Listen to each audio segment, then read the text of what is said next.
ಇವತ್ತಿನ ಸುದ್ದಿಗೋಷ್ಠಿಗೆ ಕಾಂಗ್ರೆಸ್ ಪಕ್ಷದ ಮುಖಂಡರು, ಮಾಜಿ ನಗರಸಭೆ ಸದಸ್ಯರಾಗಿರ್ತಕ್ಕಂಥ ಮನಗಳ್ಳಿ ಗಣಪತಿಯವರು, ಹಾಗೆ ಮಾಜಿ PPC ಅಧ್ಯಕ್ಷರು, ಕಾಂಗ್ರೆಸ್ ಪಕ್ಷದ ಮುಖಂಡರಾಗಿರ್ತಕ್ಕಂಥ ಚೇತನ್ ರಾಜ್ ಇದ್ದಾರೆ. ಅವರಿಗೂ ಕೂಡ ಸ್ವಾಗತವನ್ನು ಕೋರ್ತಾ, ಮಾಧ್ಯಮ ಮಿತ್ರರಿಗೂ ಸ್ವಾಗತವನ್ನು ಕೋರ್ತಾ, ಸ್ನೇಹಿತರೆ, ನಿನ್ನೆ BJP ಅವರು ಒಂದು ಪ್ರತಿಭಟನೆಯನ್ನು AC ಅವರ ಆಫೀಸ್ ಎದುರುಗಡೆ ಮಾಡಿದ್ರು. ವಿರೋಧ ಪಕ್ಷವಾಗಿ ಪ್ರತಿಭಟನೆಗಳಾಗಿರ್ಬೋದು, ಹೇಳಿಕೆಗಳಾಗಿರ್ಬೋದು ಕೊಡ್ತಕ್ಕಂಥದ್ದನ್ನು ನಾವು ಯಾವುದನ್ನು ಕೂಡ ಕಾಂಗ್ರೆಸ್ ಪಕ್ಷ ಆಗಲಿ, ನಮ್ಮ ನಾಯಕರಾಗಲಿ, ನಾವುಗಳಾಗಲಿ ಯಾರೂ ಕೂಡ ಅದನ್ನು ಅಲಗಡೆಯಲ್ಲ. ಅವರು ಒಳ್ಳೆಯ ರೀತಿಯಲ್ಲಿ ಹೇಳಿಕೆ ಕೊಟ್ಟಾಗ ವಿರೋಧ ಪಕ್ಷದ ಒಂದು ಕೆಲಸ ಕೂಡ ಅದು. ಸರ್ಕಾರ ಮತ್ತು ಆಡಳಿತ ದಾರಿ ತಪ್ಪಿದರೆ ಅಥವಾ ಆಡಳಿತದಲ್ಲಿ ಎಲ್ಲಾದರೂ ವೈಫಲ್ಯಗಳು ಕಂಡ್ರೆ ಮತ್ತು ಈ ಥರದ್ದು ನಿರ್ಲಕ್ಷ್ಯಗಳು ಇದ್ದಾವೆ ಅಂತ ಅದನ್ನು ಎಚ್ಚರಿಸೋದಾಗಿರ್ಬೋದು ಮಾಡಿದಾಗ, ಅದನ್ನು ಬಿಟ್ಬಿಟ್ಟು ನಿನ್ನೆ BJPಲಿ ಇರ್ತಕ್ಕಂಥ ಸೋಕಾಲ್ಡ್ ಎಲ್ಲ ಮುಖಂಡರುಗಳು ಇದ್ದರು. ಆಲ್ಮೋಸ್ಟ್ ಒಂದು 5-6 ಜನ MLA ಕ್ಯಾಂಡಿಡೇಟ್ಗಳೇ ಇರ್ಬೋದು, ಎಲ್ಲರೂ ಇದ್ದರು. ಅವ್ರ ಪಾಪ ಅವ್ರ ಪಕ್ಷದಲ್ಲಿ ಅವರೆಲ್ಲರೂ ಕೂಡ ಅವರೇ ಇದ್ದರು. ನಾನು ಅಂತಕ್ಕಂಥದ್ದು ಅವರುಗಳು ಈ ಮೀಸಲಾತಿ ಬಗ್ಗೆ ಮಾತಾಡ್ತಾರೆ. ಮೀಸಲಾತಿಯನ್ನು ಅವ್ರಿಗೆ ಬೇಕಾದ ಹಾಗೆ ಮಾಡಿದ್ದಾರೆ.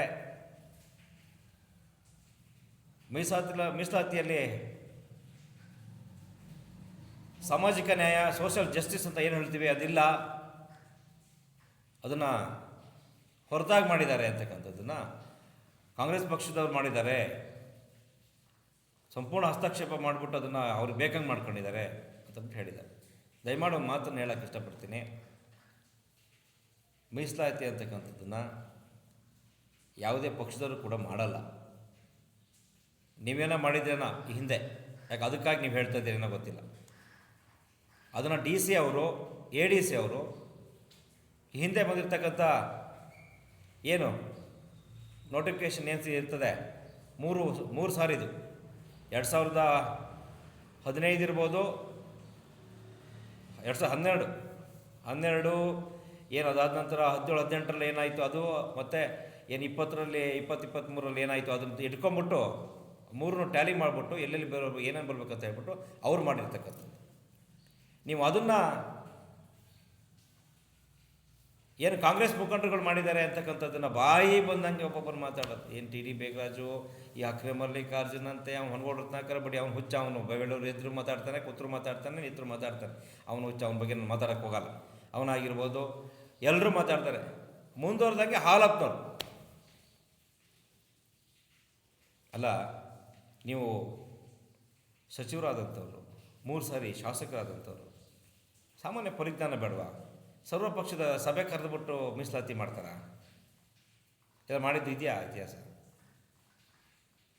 ನೀವು ಮಾಡಿದ್ರಾ ಹಿಂದೆ? ನೀವು 3 ಸತಿ ಶಾಸಕರಾಗಿ ಸಚಿವರಾಗಿದ್ರಲ್ಲ, ಆ ಕ್ಷೇತ್ರಗಳಲ್ಲಿ ನೀವು ಇದ್ದಾಗ ಇದಂಥ ಸಂದರ್ಭದಲ್ಲಿ ನೀವು ಮಾಡಿದ್ರಾ? ಸುಮ್ಮನೆ ನಾವು BJP ಪಕ್ಷ ಇದೆ, ನಾವು ಕಾಂಗ್ರೆಸ್ ಪಕ್ಷನ ಎದುರಿಸ್ತಾ ಇದ್ದೀವಿ, ಅಥವಾ ಎಲ್ಲೋ ಒಂದು ಕಡೆ ಈ ಕ್ಷೇತ್ರ ಜನತೆಗೆ ಎಷ್ಟು ಅಂತ ಬಂಡಲ್ ಬಿಡ್ತೀರಿ, ಎಷ್ಟು ಅಂತ ಸುಳ್ಳು ಹೇಳ್ಕೊಂಡು ನೀವು ಹೋಗ್ತೀರಿ. ಅದಾದ ನಂತರ ಮಳೆ ಮಾಪನದ ವಿಷಯವಾಗಿ ಮಾತಾಡ್ತಾರೆ. ಅಲ್ಲ, ನಾನು ನಿಮ್ಮನ್ನು ಕೇಳೋಕ್ಕೆ ಇಷ್ಟಪಡ್ತೀನಿ. ಈ ಹಿಂದೆ ನೀವಿದ್ದಂಥ ಸಂದರ್ಭದಲ್ಲಿ ಕೂಡ ಹಾಳಾಗಿರ್ತಕ್ಕಂಥದ್ದನ್ನು ಉದಾಹರಣೆಗಳು ನಮ್ಮ ಹತ್ರ ಇದೆ. ಈ ಶಾಸಕರು ಮಳೆಗಾಲ ಶುರುವಾಗ್ತಿದ್ದಾಗೇನೆ ಇರ್ತಕ್ಕಂಥ 36 ಮಳೆ ಮಾಪನ ಈ ಸಾಗರ ತಾಲೂಕಲ್ಲಿ ಇದ್ದಾವೆ. ಅದರಲ್ಲಿ 28ನ್ನ ದುರಸ್ತಿ ಮಾಡಿಸಿದ್ದಾರೆ. ಅದನ್ನು 8 ದುರಸ್ತಿ ಆಗಿದ್ದಾವೆ, 20ನ್ನ ಹೊಸವನ್ನೇ ರಿಪ್ಲೇಸ್ ಮಾಡಿದ್ದಾರೆ. ಇನ್ನು 8 ಇದ್ದಾವೆ. ಇನ್ನು 8ನ್ನು ಕೂಡ ಆ ಕೆಲಸಗಳು ನಡೀತಾ ಇದೆ. ಅದು ಎಲೆಕ್ಟ್ರಾನಿಕ್ ಗೂಡ್ಸು, ಯಾವಾಗ ಬೇಕಾದರೂ ಏನು ಬೇಕಾದರೂ ಆಗ್ಬೋದು, ಹಾಳಾಗ್ಬೋದು. ಯಾರಿಗೂ ಹೇಳ್ಬಿಟ್ಟು ಹಾಳಾಗಲ್ಲ ಅದು. ಅದು ನೋಡಿದಾಗ ಗೊತ್ತಾಗ್ತದೆ, ಅದನ್ನು ನೋಡ್ರಪ್ಪ, ಅದು ಮಾಡಿ ರೈತರಿಗೆ ತೊಂದರೆ ಆಗ್ತದೆ ಅಂತಕ್ಕಂಥದ್ದನ್ನು ಹೇಳಿದ್ದಾರೆ. ಈ ಹಿಂದೆ ಏನು ಅದು ಸಂಬಂಧಪಟ್ಟ ಯಾರಿಗೆ ಸಚಿವರಿಗೆ ಅದನ್ನು ಹೇಳಿಬಿಟ್ಟು ಮಾಡಿಸ್ತಕ್ಕಂಥದ್ದು ಕೂಡ ಅದು ನಿದರ್ಶನಗಳು ನಮ್ಮ ಹತ್ರ ಇದೆ. ನೀವು ಅಷ್ಟೆಲ್ಲ ಗೊತ್ತಿದ್ದರೂ ಕೂಡ ನೀವು ಏನೋ ಒಂದು ಹೇಳಬೇಕು, ಏನೋ ಒಂದು BJP ಸ್ಟ್ರೈಕ್ ಮಾಡ್ತೀವಿ ಅಂತ ತೋರಿಸ್ಬೇಕು, ನಾವು ಇದ್ದೀವಿ ಅಂತಕ್ಕಂಥದ್ದನ್ನು ತೋರಿಸ್ಬೇಕು, ನಾನೊಬ್ಬ ಏನು ರಾಜ್ಯ ಉಪಾಧ್ಯಕ್ಷ ಇದ್ದೀನಿ ಮತ್ತು ಮಾಜಿ ಸಚಿವ ಇದ್ದೀನಿ ಅಂತ ತೋರಿಸ್ಬೇಕು ಅಂತ ಹೇಳ್ಬಿಟ್ಟು ನಿಮ್ಮನ್ನೆಲ್ಲ ಏನು ಮುಖಂಡರುಗಳು ಕರ್ಕೊಂಬಂದ್ಬಿಟ್ಟು ಬಂಡಲ್ ಬಿಟ್ಟಿದ್ದು. ಮಾತಿನ ಬರದಲ್ಲಿ ಎಂತೆಂಥ ಮಾತುಗಳು ಆಡಿದ್ರಿ ಆಲತ್ನವರೇ. ಅದೊಂದು ಐತೆ ಈ ತಾಲೂಕಲ್ಲೇ, ಅದಕ್ಕೇನು ಮಾತಾಡೋಕ್ಕೆ ಬರಲ್ಲ. ಯಾರ ಬಗ್ಗೆ ಅದೊಂದು ಐತಿ ಇದೊಂದು ಐತಿ ಅಂತ ಮಾತಾಡ್ತೀರಾ? ಅದೊಂದು ಐತಿ, ಮಿನಿಸ್ಟ್ರ್ ಆಗೈತಿ, ಏನು ಅದೊಂದು ಅಂತ? ಈ ತಾಲೂಕಿನ ಪ್ರಥಮ ಪ್ರಜೆ ನೀವು, ಮಾಜಿ ಶಾಸಕರಾದಂಥವ್ರು, ಸಚಿವರಾದಂಥವ್ರು, ನೀವೇ ಗೌರವ ಕೊಟ್ಟಿಲ್ಲ ಅಂದರೆ ನಿಮ್ಮ ಕೆಳಗಡೆ ಇರ್ತಕ್ಕಂಥ ಮುಖಂಡರುಗಳಿಂದ ಏನು ಎಕ್ಸ್ಪೆಕ್ಟ್ ಮಾಡ್ತೀವಿ ನಾವು? ನಿಮ್ಮ ಪಕ್ಷದ ಏನು ಮುಖಂಡರುಗಳ ಹತ್ರ ಏನು ನಾವು ಎಕ್ಸ್ಪೆಕ್ಟೇಷನ್ ಮಾಡ್ತೀವಿ? ಸಂಸ್ಕಾರ ಅಂತದನ್ನು ನೀವು ನಿಮ್ಮ ಪಕ್ಷ ಹೇಳ್ಕೊಟ್ಟಿರ್ತಕ್ಕಂಥದ್ದು ನಿಮ್ಮ ಸಂಸ್ಕೃತಿ. ಒಬ್ಬ ಉಸ್ತುವಾರಿ ಮಿನಿಸ್ಟ್ರಿಗೆ ಅದು ಇದು ಅಂತ ಕರಿತಕ್ಕಂಥದ್ದು, ಒಬ್ಬ ಶಾಸಕರಿಗೆ ಅದು ಇದು ಅಂತ ಕರಿತಕ್ಕಂಥದ್ದು. ಈ ದುರಹಂಕಾರನೇ ನಿಮ್ಮನ್ನು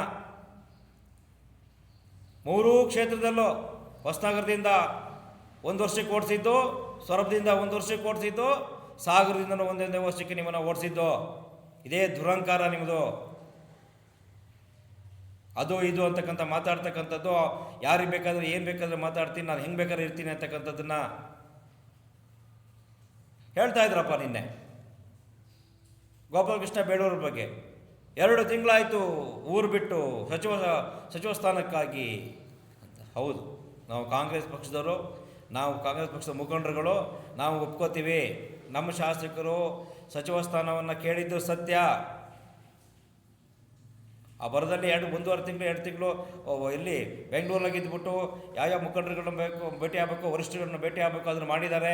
ಆ ಸೆಂಟ್ರಲ್ಲಿ 2-3 ಸತಿ ಸಾಗರಕ್ಕೂ ಕೂಡ ಬಂದು ಹೋಗಿದ್ದಾರೆ. ಮತ್ತು ನಿರಂತರವಾಗಿ ಅಧಿಕಾರಿಗಳ ಜೊತೆಗೆ ಸಂಪರ್ಕದಲ್ಲಿದ್ದಾರೆ, ಮುಖಂಡರುಗಳ ಜೊತೆ ಸಂಪರ್ಕದಲ್ಲಿದ್ದಾರೆ. ತಾಲೂಕಿನ ಅಭಿವೃದ್ಧಿ ವಿಷಯದಲ್ಲಿ ಮತ್ತು ತಾಲೂಕಿನ ಆಗು ಹೋಗುವ ವಿಷಯದಲ್ಲಿ ಯಾವುದೂ ಕೂಡ ತೊಂದರೆ ಆಗಬಾರ್ದು ಅಂತ ನೀವು ಅವರಿಗೆ ನಿಮ್ಮ ಕೆಲವೊಂದು ಮುಖಂಡರುಗಳು ಅವರೆಲ್ಲ ಸೇರಿಬಿಟ್ಟು 2 ತಿಂಗಳ 3 ತಿಂಗಳಿಂದ ಬಿಟ್ಟಿದ್ದಾರೆ, ಅವಮಾನ ಮಾಡಿಬಿಟ್ರಂತೆ. ಈ ತಾಲೂಕಿನ ಜನತೆಗೆ ಬೇಳೂರು 2 ತಿಂಗಳ ಊರು ಬಿಟ್ಬಿಟ್ಟು ಅವಮಾನ ಮಾಡಿಬಿಟ್ರಂತೆ. ಹೌದಪ್ಪ, ಬೇಳೂರು ಶಾಸಕರಾಗಿ ಮಿನಿಸ್ಟ್ರ್ ಪೋಸ್ಟ್ ಕೇಳೋದಕ್ಕಾಗಿ 2 ತಿಂಗಳು ಬಿಟ್ಟಿದ್ರು, ಅವಮಾನ ಅನಿಸುತ್ತೆ ನಿಮಗೆ. ನೀವು ಮಿನಿಸ್ಟ್ರ್ ಆದಾಗ 6 ತಿಂಗಳು ಮನೇಲಿದ್ರಲ್ಲ, 6 ತಿಂಗಳು ಮನೇಲಿದ್ದಿಲ್ಲ. ಎಲ್ಲಿದ್ರಿ ನೀವು? ಮನೆಯನ್ನು ಬಿಟ್ಟಿದ್ರಿ, ಕ್ಷೇತ್ರವನ್ನು ಬಿಟ್ಟಿದ್ರಿ, ಯಾವ ಜಾಗ ಸೇರಿದ್ರಿ, ಯಾವ ಅಪರಾಧದ ಮೇಲೆ ಸೇರಿದ್ರಿ? 6 ತಿಂಗಳು ಬಿಟ್ಟಿದ್ರಲ್ಲ. ಅದು ಅವಮಾನ. ಅದು ಈ ನಾಡಿನ ಜನತೆಗೆ, ಈ ತಾಲೂಕಿನ ಜನತೆಗೆ, ಈ ಜಿಲ್ಲೆಯ ಜನತೆಗೆ, ರಾಜ್ಯದ ಜನತೆಗೆ ಮಾಡಿದ ಅವಮಾನ ಅಲ್ವಾ? ನಿಮ್ಮದು ಅವಮಾನ. ನನ್ನ ಹಕ್ಕು, ನನಗೊಂದು ಜವಾಬ್ದಾರಿ ಸಿಕ್ಕರೆ ನಾನು ಇನ್ನೂ ತಾಲೂಕಿನ ಅಭಿವೃದ್ಧಿ ಇನ್ನೂ ಜಾಸ್ತಿ ಮಾಡ್ತೀನಿ, ನಾನು ಜಿಲ್ಲೆ ಅಭಿವೃದ್ಧಿ ಮಾಡ್ತೀನಿ, ಸಂಘಟನೆ ಮಾಡ್ತೀನಿ ಅಂತ ವಿಶ್ವಾಸ ಇಟ್ಕೊಂಡು ಏನು ಮಿನಿಸ್ಟ್ರಿಗಿರಿ ಆಗಲಿ ಮತ್ತು ನನ್ನ ಮಂತ್ರಿಗಿರಿ ಆಗಲಿ ಕೇಳ್ತಕ್ಕಂಥದ್ದು ತಪ್ಪಲ್ಲ. ಅದನ್ನು ಬಿಟ್ಬಿಟ್ಟು ಮಾಡಿಬಿಟ್ಟು ನೀವು ಹೋಗಿ ಕೂತಿರಲ್ಲ 6 ತಿಂಗಳು, ಅದು ತಪ್ಪು. ಅದು ಮಾಡ್ತಕ್ಕಂಥ ಅವಮಾನ. ದಯಮಾಡಿ ಒಂದಿಷ್ಟು ಪ್ರಜ್ಞೆ ಇದೆ ಅಂದ್ಕೊಂಡಿದ್ದೀನಿ ನಿಮಗೆ ಮಾತಾಡಬೇಕಾದ್ರೆ. ಬೇಳೂರು ಹಂಗೆ ಮಾತಾಡುತ್ತೆ, ಅದು ಹಿಂಗೆ ಮಾತಾಡುತ್ತೆ, ಅದಕ್ಕೆ ಬುದ್ಧಿ ಇಲ್ಲ. ಏನು ರೀ, ಯಾರ ಬಗ್ಗೆ ಮಾತಾಡ್ತೀರಿ? ನಿಮ್ಮ ತಟ್ಟೆಯಲ್ಲಿ ಹೆಗಣ ಬಿದ್ದಿದೆ. ನಿಮ್ಮ ಏನು ರಾಜ್ಯದ ನಾಯಕ, ವಿರೋಧ ಪಕ್ಷ ನಾಯಕ ಅಶೋಕ್, ಸದನದಲ್ಲಿ ಎಷ್ಟು ಜನ ಇದ್ದಾರೆ ಅಂತ ಗೊತ್ತಿಲ್ಲ, ಅಕ್ಕಪಕ್ಕದವ್ರಿಗೆ ಎಷ್ಟು ಜನ ಇದ್ದಾರೆ ಅಂತ ಕೇಳ್ತಾರೆ. ನಾಚಿಕೆ ಆಗಲ್ವೇ? ನಿಮ್ಮ ಪಕ್ಷದ ರಾಜ್ಯಾಧ್ಯಕ್ಷ ಅಪ್ಪನ ಚೆಕ್ನ ಸಿಗ್ನೇಚರ್ ಮಾಡೋದವನು, ಅಂಥವ್ರನ್ನ ಹಿಡ್ಕೊಂಡ್ಬಿಟ್ಟು ನಿಮ್ಮಿಂದ ಏನು ಎಕ್ಸ್ಪೆಕ್ಟ್ ಮಾಡೋಕ್ಕಾಗುತ್ತೆ? ನಿಮ್ಮಿಂದ ಇಂಥದ್ದನ್ನು ಬಿಟ್ಟರೆ ಬೇರೆ ಏನು ಎಕ್ಸ್ಪೆಕ್ಟ್ ಮಾಡೋಕ್ಕಾಗಲ್ಲ. ಈ ರಾಜ್ಯದ ಜನತೆ ಆಗಲಿ, ಈ ತಾಲೂಕಿನ ಜನತೆ ಆಗಲಿ. ನೀವು ಇದನ್ನು ಸುಳ್ಳು ಹೇಳ್ಕೊಂಡು, ಈ ಬಂಡಲ್ ಬಿಡ್ಕೊಂಡು ಜೀವನ ನಡೆಸ್ಬೇಕು ಬಿಟ್ರೆ, ನೀವು ನಿಮ್ಮ ಅಪ್ಪನ ಅಣ್ಣಗೆ ಹೇಳ್ತೀರಿ, ಯಾವ ಕಾರಣಕ್ಕೂ ಯಾರೂ ಕೂಡ ನೀವು ಏನು ಈ ಸಾಗರ ಜನತೆಯನ್ನು ಮನಸ್ಸನ್ನು ನೀವು ಗೆಲ್ಲೋಕ್ಕಾಗಲ್ಲ. ಯಾಕೆಂದರೆ ನೀವಿರೋದೇ ಈ ಥರ. ನಿಮ್ಮ ಸಂಸ್ಕೃತಿನೇ ಈ ಥರ ನಿಮ್ಮ ದುರಹಂಕಾರನೇ ಅದು ಇದು ಅಂತ ಕರಿತಕ್ಕಂಥದ್ದು, ತಮ್ಮ ವೈಫಲ್ಯಗಳು ಇದ್ದರೂ ಕೂಡ ಇನ್ನೊಬ್ಬರನ್ನ ಹೇಳ್ತಕ್ಕಂಥದ್ದು. ದಯಮಾಡಿ ಒಂದಿಷ್ಟು ಮಾತನ್ನು ಹೇಳ್ತೀನಿ ನಿಮಗೆ. ಹಿರಿಯರಿದ್ದೀರಿ ನೀವೆಲ್ಲ, ಕೆಲವೊಬ್ಬರು ಅನುಭವಸ್ಥರು ಇದ್ದೀರಿ. ಮಾತಾಡಬೇಕಾದ್ರೆ ಒಂದು ಪಕ್ಷದ ಬಗ್ಗೆ ಆಗಲಿ, ಒಬ್ಬ ನಾಯಕರ ಬಗ್ಗೆ ಆಗಲಿ, ಶಾಸಕರ ಬಗ್ಗೆ, ಮಂತ್ರಿ ಬಗ್ಗೆ ಮಾತಾಡಬೇಕಾದ್ರೆ ನಾಲ್ಗೆ ಬಿಡ್ಗಿ ಹಿಡಿದು ಮಾತಾಡಿ, ಸಂಸ್ಕಾರಿತವಾಗಿ ಮಾತಾಡಿ. ಬಿ ಜೆ ಪಿದಲ್ಲಿ ಕೆಲವೊಬ್ಬರು ಸಜ್ಜನರು ರಾಜಕಾರಣಿಗಳು ಎಂತೆಂಥವ್ರು ಇದ್ದಾರೆ, ಭಾಳ ಖುಷಿಯಾಗುತ್ತೆ. ಕೆಲವೊಬ್ಬರು ನೋಡಿದ್ರೆ ತುಂಬ ಸಂಸ್ಕಾರಿತರು ಇದ್ದಾರೆ.